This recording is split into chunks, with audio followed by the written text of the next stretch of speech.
এই চিত্র থেকে আমাদের এই দুইটা এমসিকিউ সলভ করতে হবে। চিত্রটা থেকে আমাদের 5 নম্বরে বলছে যে এফ এর মানটা বের করতে। আমরা যদি এফ এর মান বের করতে চাই তাহলে আমরা দেখি যে আসলে এফ এর মানটা কিরকম হতে পারে। এইটুকুর অ্যান্সার কি? এইটুকুর অ্যান্সার হবে হচ্ছে, এটা আসছে হচ্ছে এ বার থেকে, এটা আসছে হচ্ছে বি বার থেকে। তাহলে এইটুকুর অ্যান্সার হচ্ছে এ বার, আর এটা অর গেট, তার মানে হচ্ছে এ বার প্লাস বি বার।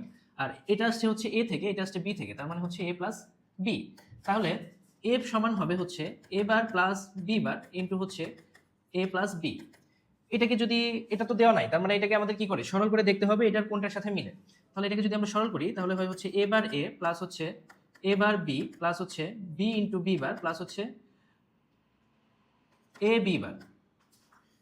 এইটা 0 হবে, আর এই পাশে থাকবে হচ্ছে এ বার বি প্লাস হচ্ছে A B bar, R B into B বার সমান 0 হয়ে যাবে। তার মানে আমাদের ফাইনালি পাচ্ছি আমরা হচ্ছে এ বার বি প্লাস হচ্ছে এ বি বার। এটা দেখো তো একটা সূত্র পড়ে কিনা, এক্স অর গেটের ক্ষেত্রে তোমরা পড়ছিলা এ বার বি প্লাস হচ্ছে A B bar A X or B.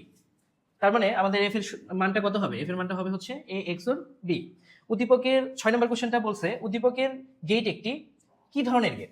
আচ্ছা, এটা আমরা তাহলে এটা কি গেট পাইলাম? এটা পাইছি হচ্ছে এক্স অর গেট। দেখো তোমাদের যখন হচ্ছে লজিক গেট পড়াইছিলাম, লজিক গেট পড়াইছিলাম হচ্ছে দুই ধরনের, একটা হচ্ছে মৌলিক আর একটা পড়াইছিলাম হচ্ছে যৌগিক।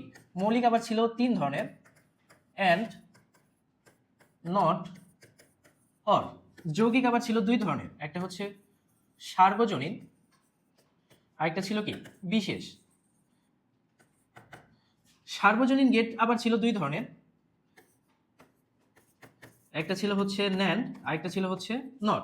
বিশেষ গেট ছিল আবার হচ্ছে 2 ধরনের, একটা ছিল হচ্ছে এক্স অর আর একটা ছিল হচ্ছে এক্স নট। তাহলে বলছে যে উদ্দীপকের গেট একটি, এটা তো তাহলে কি X OR gate, X OR gate একটি কি গেট? তাহলে বিশেষ গেট। উদ্দীপকের গেট একটি হচ্ছে বিশেষ গেট।